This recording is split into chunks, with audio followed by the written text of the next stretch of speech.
Papa saya jarang pulang, tapi sekali pulang pasti mabuk. Kalau dia datang, kami tidak bisa bersuara di dalam rumah. Jarum yang jatuh pun pasti terdengar dalam rumah, karena betapa kami sangat ketakutan kepada dia.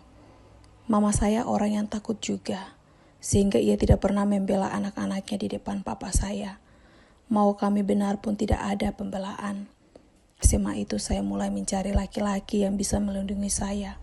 Saya masih mencari pelarian karena saya mencari kebahagiaan, agar orang-orang mencintai saya. Ketika saya bertemu suami saya merasa tidak sendirian lagi. Kami menikah dengan cepat. Setelah menikah 3 bulan, dia berubah. Suami saya membawa saya hidup bersama-sama, jarak yang jauh dengan keluarga. Saya tidak bisa keluar. Kalau keluar hanya boleh dengan dia. Uang tidak ada di tangan saya, handphone tidak ada di tangan saya. Saya sendirian. Saya tetap jalani hidup dengannya. Walaupun saya tahu sifatnya tidak baik dengan harapan dia akan berubah menjadi baik, tapi kenyataannya lebih buruk. Pada saat saya hamil, ketika suami saya pulang bermain bola dan memukul saya, seluruh badan saya terasa sakit. Perasaan saya juga sedih dan sakit. Apakah dia tidak mengetahui bahwa istrinya sedang hamil dan butuh perlindungan? Tetapi siksaan yang saya dapatkan. Saya merasa dia kerasukan setan sampai dia melakukan hal itu. Anakku lahir, anakku selalu ada di samping saya. Dia melihat semuanya. Anak saya mengalami trauma dengan apa yang dia lihat, sehingga ketika dia melihat bapaknya dia langsung menangis.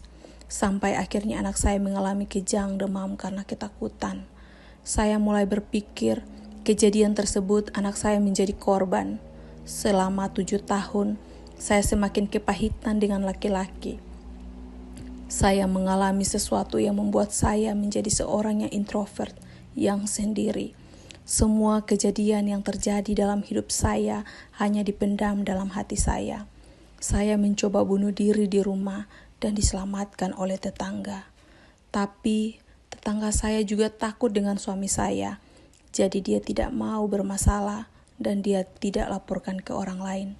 Saya takut menceritakan hal itu ke keluarga saya karena keluarga saya juga tidak peduli dengan saya.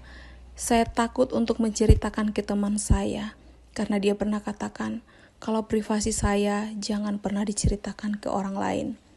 Saya tidak tahu harus melapor ke siapa, mengeluh ke siapa. Saya berpikir dan pendam semuanya sendirian sampai badan saya menjadi kurus. Ketika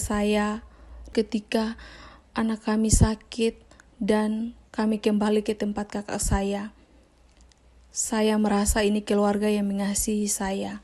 Ini yang saya cari. Mereka mendesak saya untuk menceritakan apa yang saya alami, dan disitulah saya mulai jujur dengan keluarga saya. Saat kakak saya dan suaminya memeluk saya dan bilang ke saya bahwa dia mewakili suami saya untuk minta maaf, mereka juga mewakili papa saya untuk minta maaf. Jadi saat itu saya secara langsung seperti merasa bahwa Tuhan peluk saya, dan saya menangis berjam-jam. Setelah itu mereka menolong saya untuk mencari psikolog. Teruntuk saudara saya, terima kasih sudah membantu dan menyelamatkan saya. Tanpa kalian, mungkin hari ini saya masih ada dalam trauma yang cukup dalam. Kemudian, mungkin saya bisa mengakhiri hidup saya. Terima kasih banyak telah mendukung saya dari awal sampai selesai, selalu ada. Tidak pernah mengeluh dengan respon dan ucapan saya. Selalu mengerti semuanya. Apa yang saya katakan, mereka selalu mengiyakan, dan mereka selalu berpesan untuk hidup baik-baik dan lakukan segala sesuatu yang membawa berkat buat saya. Pesan saya untuk orang tua saya, lebih peduli lagi, lebih mengasihi lagi anak-anak. Walaupun mungkin anakmu sudah menikah, tapi mereka juga punya masalah. Mereka butuh engkau pada saat mereka mengalami sesuatu yang buruk.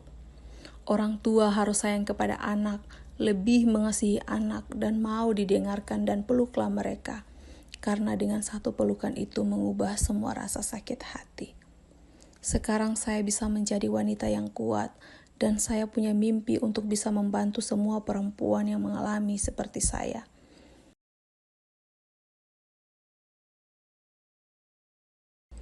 Ketika anak laki-laki kami berumur 7 tahun, suami saya melukai wajah saya dengan menggunakan pisau.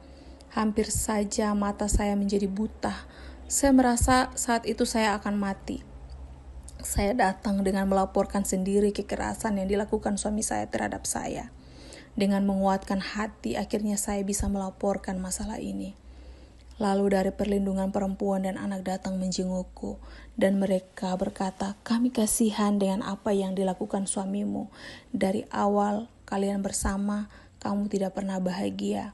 Kata mereka, "Kami para perempuan harus menjaga diri. Jika kamu terlalu mengikuti keinginannya, kamu akan menyiksa diri kamu sendiri." Mereka mendampingi. Alhamdulillah mereka membiayainya.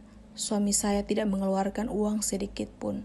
Hanya dari perlindungan perempuan dan anak yang membantu biaya rumah sakit.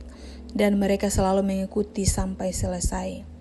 Pesan saya untuk Lembaga Pelindung Perempuan dan Anak-anak adalah, saya sangat berterima kasih atas bantuannya. Melalui kalian, saya bisa mengikhlaskan, jujur dan siap untuk bercerita hal yang sebenarnya. Kalian hebat karena membuat saya menjadi siap dan menerima semua resiko. Perlindungan perempuan dan anak.